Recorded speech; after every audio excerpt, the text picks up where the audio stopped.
사랑합니다. 맥주 감사 예배, 맥주절 예배에 나오셨는데요.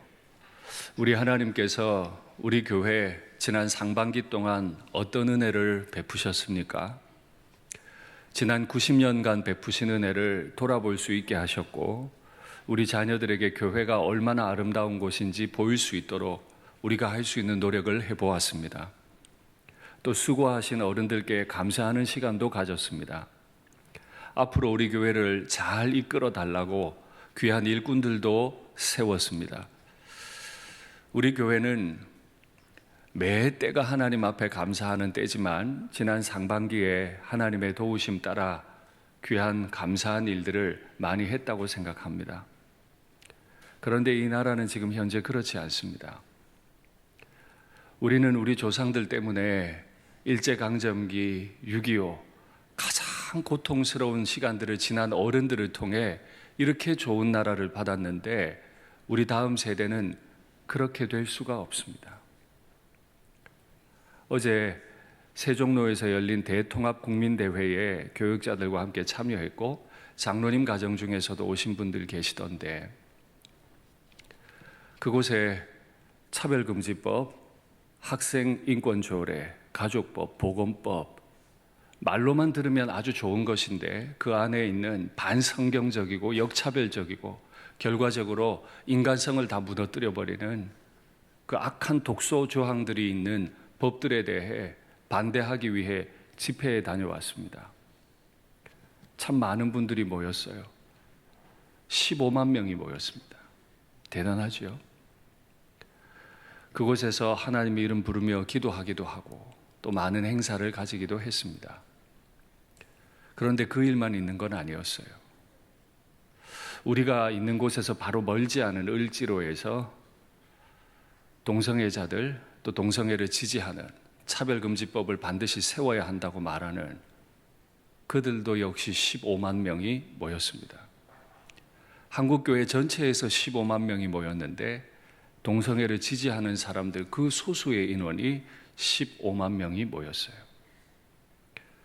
제가 저녁에 도대체 언론에서는 어떻게 방송할까 싶어서 방송을 확인했습니다. 동성애자들의 퀴어 축제가 오히려 더 메인 이슈이고 더 자세하게 긴 시간에 인터뷰까지 하면서 진행이 됐고, 우리 교회는 그저 동성애 반대하는 기독교의 무리들, 이 정도로 아주 짧게 표현되고 말았습니다. 우리는 그런 시대에 삽니다. 이제 이 법이 통과되면 우리 자녀들은 더 이상 말도 못합니다. 이런 집회도 허가되지 않을 겁니다. 우린 신앙의 자유를 잃게 돼요. 안타까운 마음이 있어서 어제 있었던 일들을 촬영한 걸 기본으로 해서 한 2분 20초 영상을 어젯밤 늦게까지 교육자들이 만드셨는데 한번 보시겠습니다.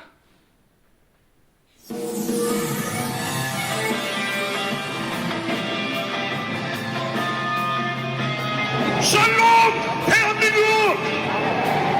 평화 대한민국!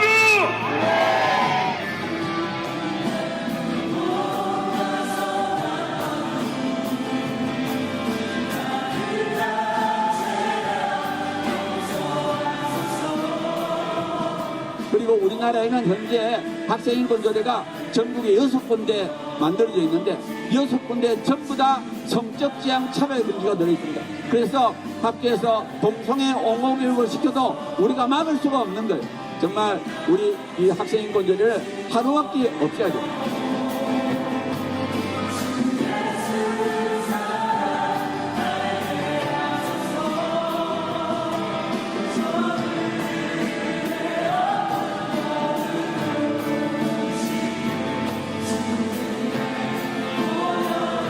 부끄러운 것이 없는 하나님의 인물이 되어다오, 진리의 사람이 되어다오. 이웃 사람의 믿음을 무너뜨린 자가 아니라 이웃 사람의 믿음을 세워주는 사람이 되어다오.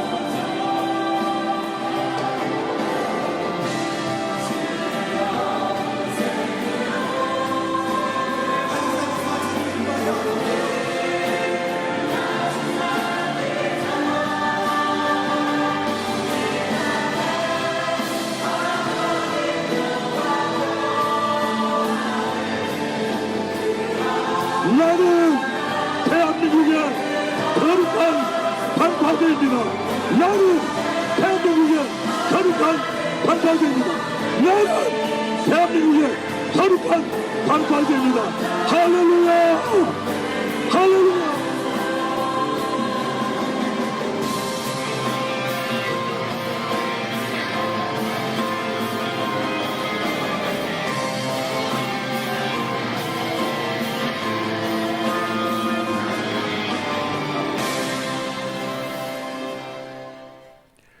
예, 영상을 보셨지요? 사실 저 국민대회는 작년부터 시작이 됐어요. 참여 요청 공문도 다 받았지만 우리가 코로나 중에 있었기 때문에 제가 조심하느라고 교우들께 알리지 않았었습니다. 이번에는 참여하고 싶은 마음이 많았는데 또 대회장께서 저를 오랫동안 길러주신 스승 목사님이셔서 또 제 마음에 스승이 하니까 데리고 가나 혹 오해하는 분이 계실까 봐 또 알리지 않았어요. 그래서 작년 지난 주일에 설교 때 잠깐 언급하고 교역자들과 다녀왔죠. 어제 대전에서는 세로남 교회에서는 관광버스 11대가 올라왔대요. 제가 어떻게 알았냐면 우연히 한 성도를 마주쳤어요. 그곳 교회 성도를. 그래서 참 희한한 일이다. 여기 어떻게 오셨을까? 어떻게 오셨어요? 그랬더니 버스 11대가 왔대요. 누군가 저렇게 애를 쓰고 있네요. 그래서 생각하면서 내년에는 이제 제 3차 국민대회가 있다면 우리도 가서 우리 다음 세대 위해서 자리라도 채워드려야 되겠다. 적어도 퀴어 축제하는 사람들보다 인원이 많아야 되지 않겠습니까?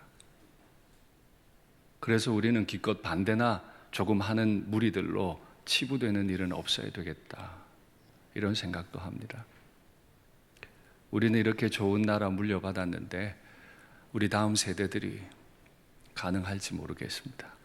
위해서 기도 많이 해 주십시오. 우리 일산교회는 지금까지 차별금지법을 위해서 반대 영상을 만드는 일에도 큰 헌금을 드렸고 지금도 그 단체에 후원하고 있습니다. 아까 보셨던 영상 가운데 길원평 교수님은 과학자세요.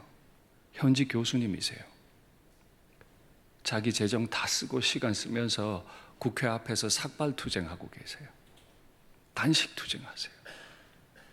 목사님이 아니에요.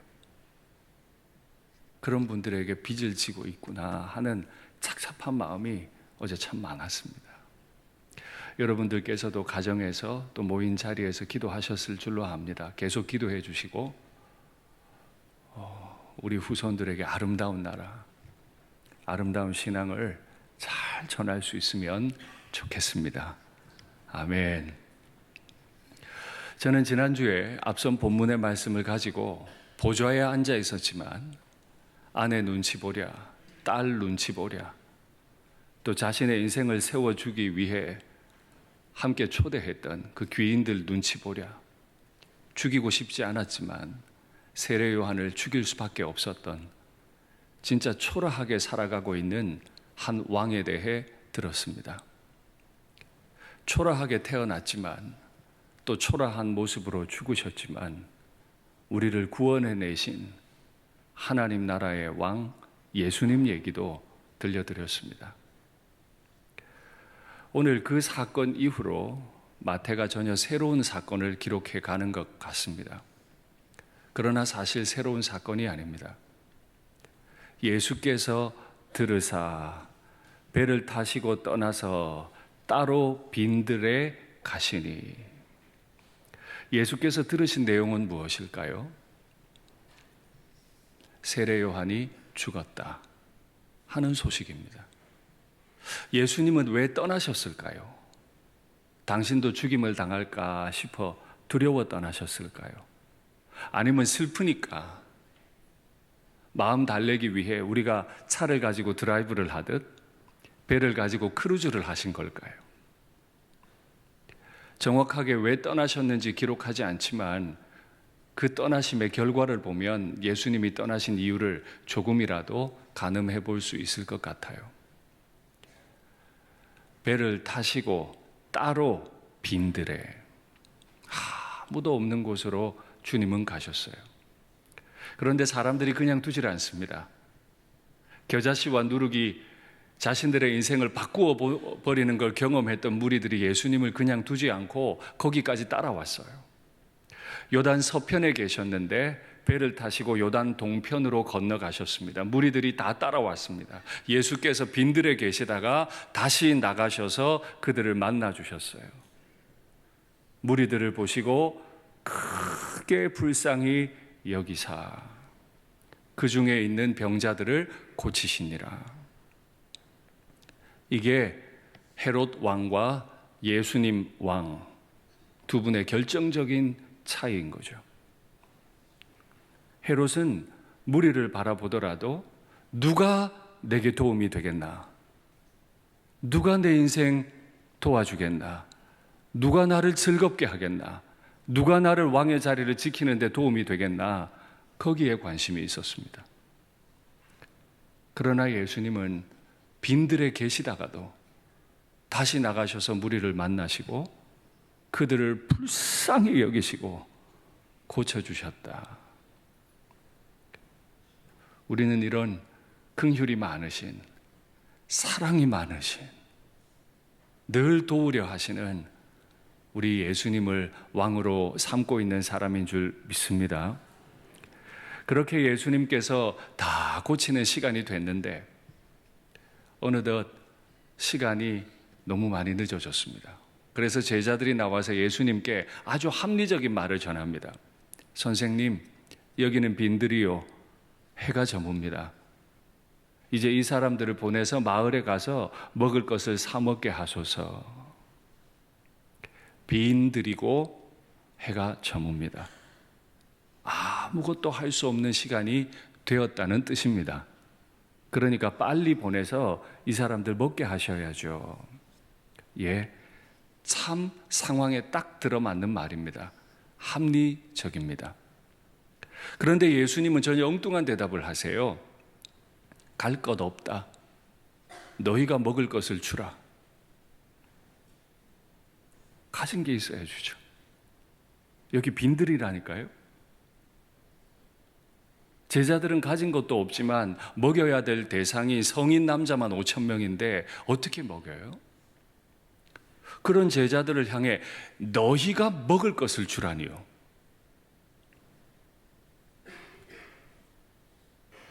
이제 곧 일어나게 될 어떤 일에 대해서 너희들은 제3자가 아니야. 너희가 직접 주게 될 거야. 그걸 경험하게 될 거야. 그런 이야기죠. 그러니까 제자들이 너무 놀라서 예수님 앞에 있는 현실 그대로를 말합니다. 늘 제자들은 현실적인 사고를 하죠. 그래서 예수님께 현실적인 대답을 올립니다. 우리에게는 보리떡 5개, 물고기 2마리밖에 없습니다. 있기는 있는데 보리떡 5개, 물고기 2마리는 한 어린 아이의 도시락 분량밖에 안 됩니다. 이건 예수님께 대접하기에도 모자라는 양입니다. 이것 가지고 뭘 할 수 있죠? 아무것도 없는 빈들입니다. 해는 저물었습니다. 아무것도 가진 것이 없는 사람들입니다.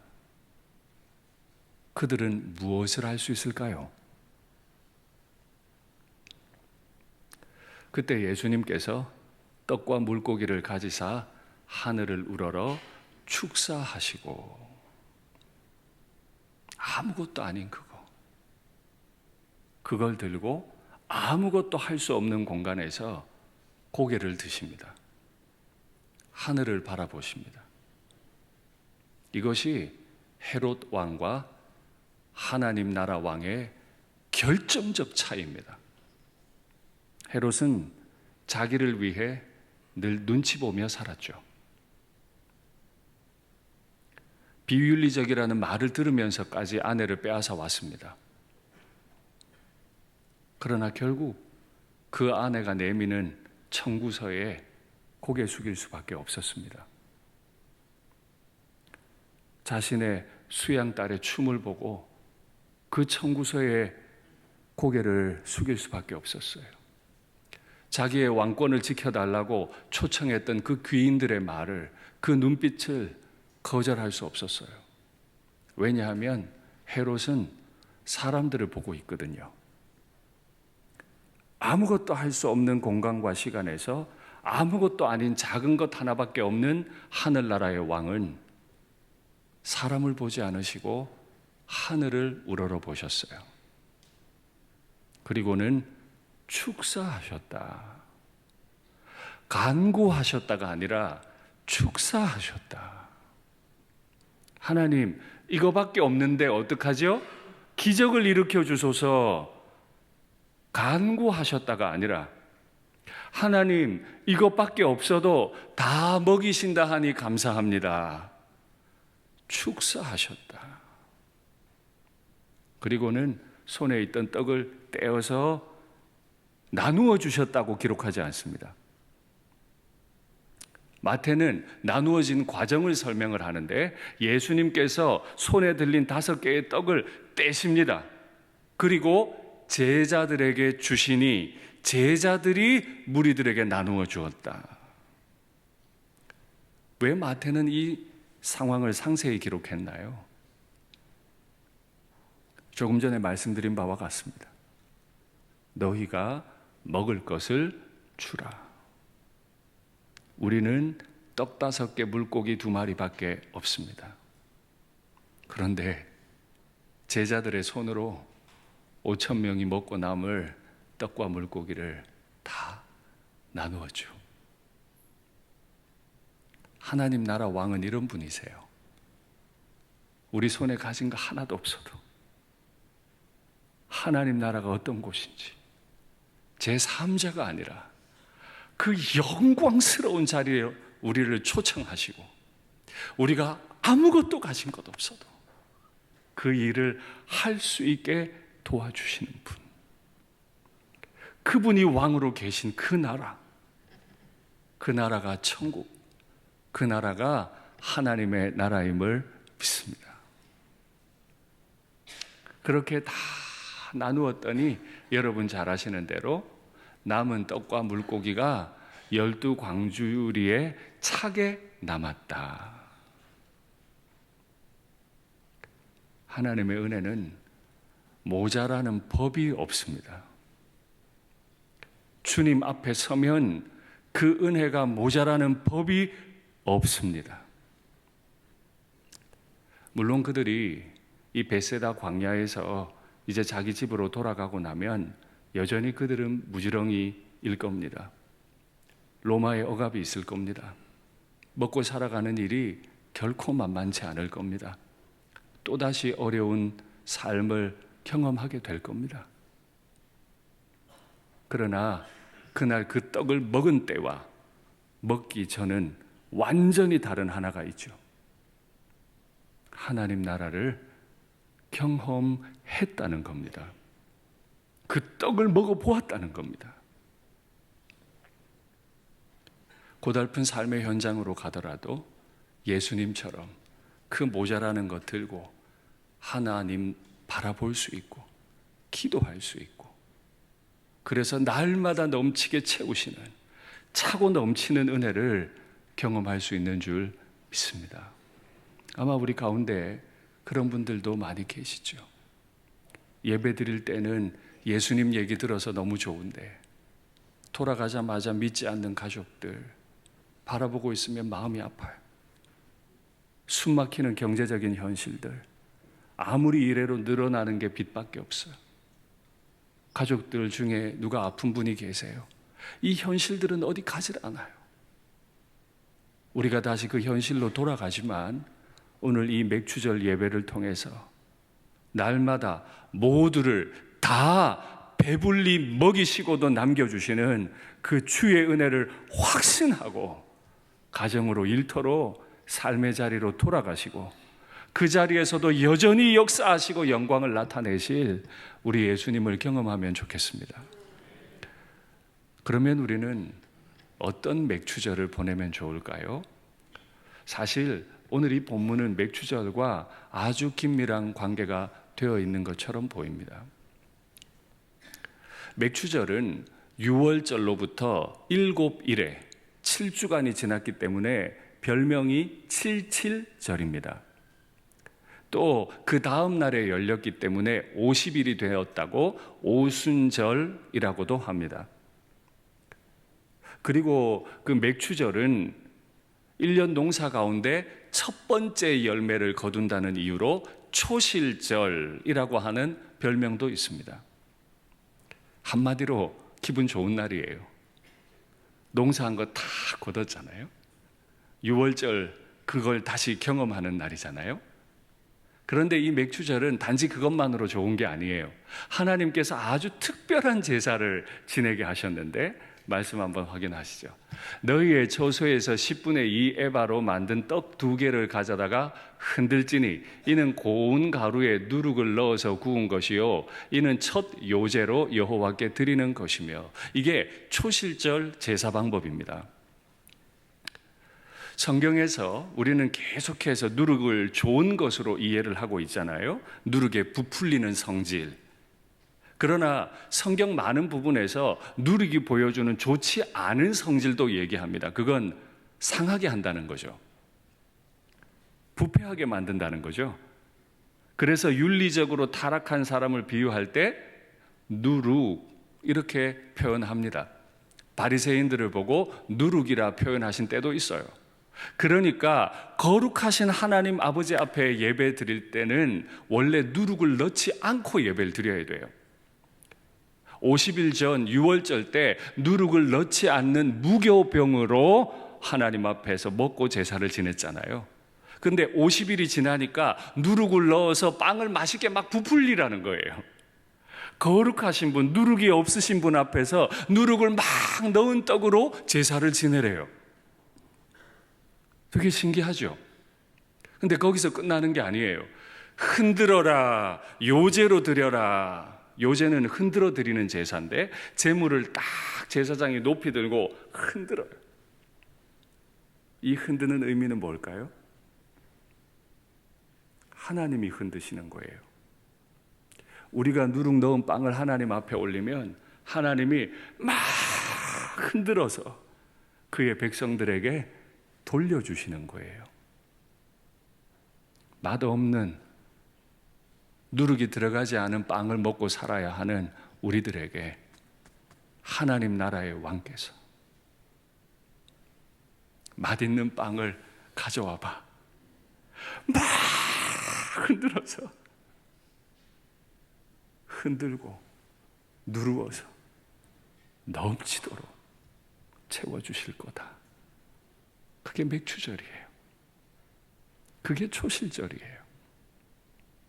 하나님은 맛없는 우리 인생을 반드시 그렇게 날마다 축제의 자리처럼 우리를 만들어 가실 것을 믿습니다. 그래서 다 배불리 먹고도 모두에게 남는 바로 그 나라로 우리를 만들어 주실 거라고, 경험하게 하실 거라고 믿습니다. 그러나 거기서 멈추지 않아요. 이렇게 특별한 예배, 하나님의 채우실 것을 다시 한번 기대하는 그 예배에 오려면 그 전에 한 가지 준비를 해야 돼요. 그건 추수할 때인데 말씀 확인하시죠. 너희의 땅에 곡물을 벨 때 밭 모퉁이까지 다 베지 말고 떨어진 것을 줍지 말고 그것을 가난한 자와 거류민을 위하여 남겨두라. 나는 너희의 하나님 여호와이니라. 아무것도 가지지 못한 채로 애굽에서 이곳 가나안으로 들어왔습니다. 하나님이 흔들어서 복을 주셨어요. 그 복을 받으려고 다시 이 초실절, 맥추절 제사를 드리러 나올 때는 복 받은 자답게 앞으로도 복 받기 원하는 마음으로 먹을 것이 없는 사람들을 위해 다 베지 말라는 거예요.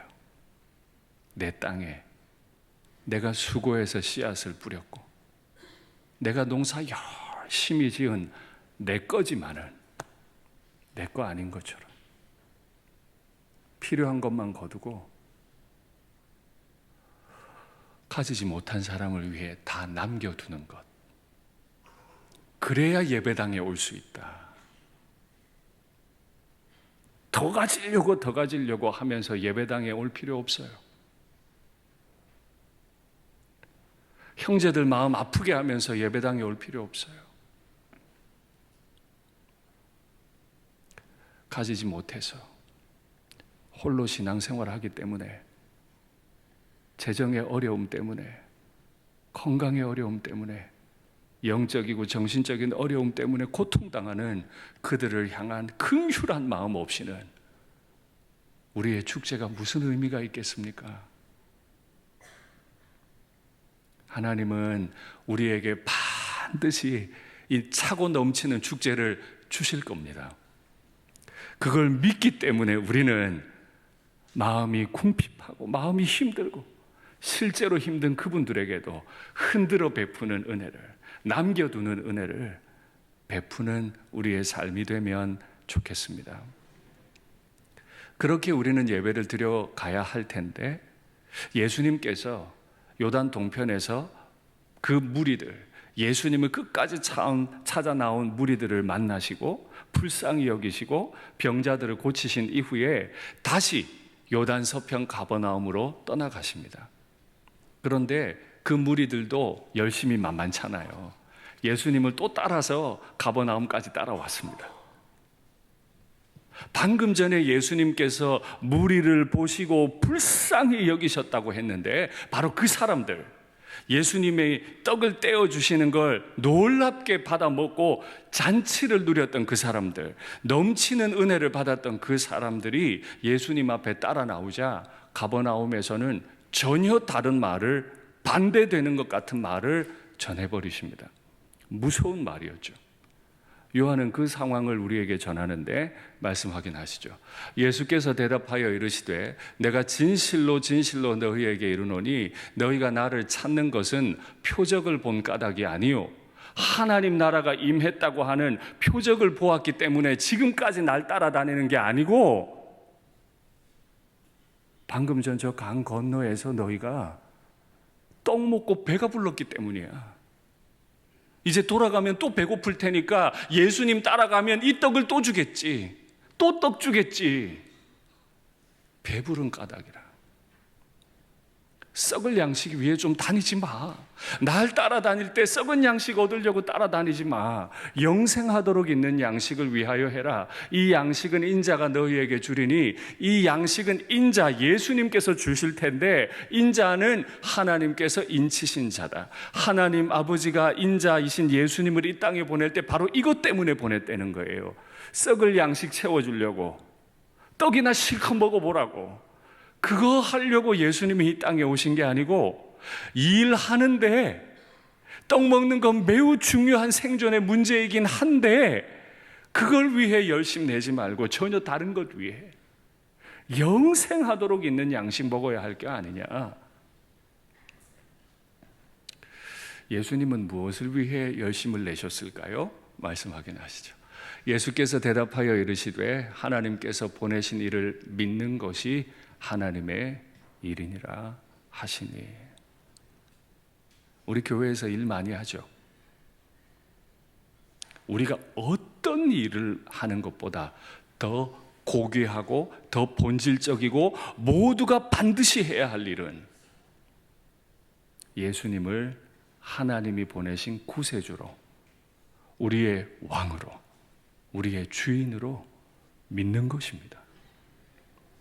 우린 또다시 고달픈 현실을 마주하겠지만 그 자리에서조차 또 다른 의미의 빈들, 또 다른 의미의 해가 저물어버린 시간들 경험하게 되겠지만, 그 자리에서도 우리는 예수님을 열심히 믿습니다. 일제강점기 때, 6.25 때 진짜 배고팠잖아요. 수많은 목사님과 선교사님들을 통해 우리 조상들은 열심히 예수님 믿었잖아요.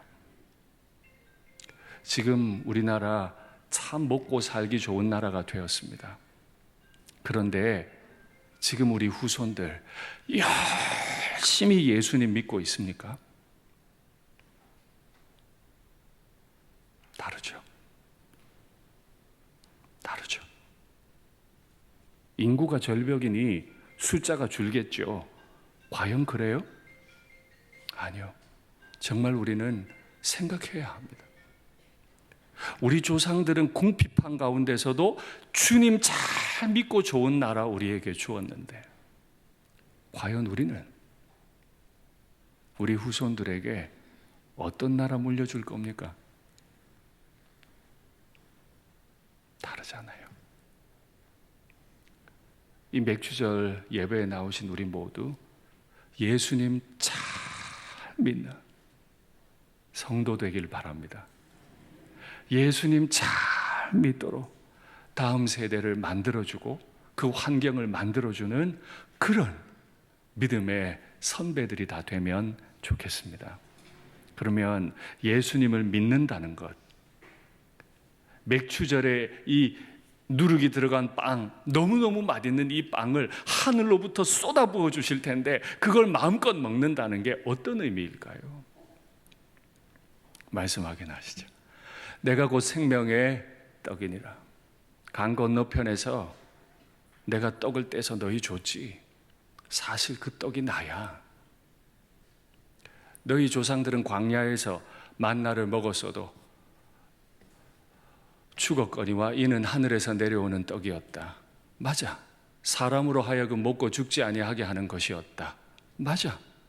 하늘의 하나님이 흔들어서 만나를 부어줘서 그거 먹고 조상들 살았어. 나는 하늘에서 내려오는 만나와 같은 살아있는 떡인데 만나보다 더 위대한 떡이다. 이 떡을 먹으면 영생할 거다. 내가 줄 떡은 곧 세상의 생명을 위한 내 살이니라 하시니라. 어떤 한 사람이 와서 예수님의 살을 뜯어갑니다. 먹고 살았어요. 또 뜯어갑니다. 5명이 그 떡을 먹었습니다. 떡 없어져야 맞죠? 아니요. 온 인류를 구원하시기에 충분하도록, 온 인류를 구원하고도 12광주리에 차고 넘치도록 주님의 살은 계속 뜯겨나갈 거예요. 모든 죄인들을 살려내실 것을 믿습니다. 아무것도 할 수 없는 공간, 아무것도 할 수 없는 때, 아무것도 가지지 못한 수많은 죄인들을 향해 오늘 맥주절 예배를 통해 주님이 초청하십니다. 내게 와서 내 영원한 살을 뜯어먹고 영생을 누리거라. 하늘나라의 왕이 당신의 살을 내주고 우리의 인생을 축제로 초대하시는 것을 믿습니다. 말씀을 맺겠습니다. 우리는 아무것도 할 수 없고 아무 능력도 없는 무지렁이에 불과하고 또다시 어려운 인생을 만나게 되겠지만 예수님 잘 믿는 성도 되기 원합니다. 그리고 이 예수님 믿음을 우리 다음 세대와 이웃들에게 부지런히 전해주고 남겨주는 복된 삶이 되길 바랍니다.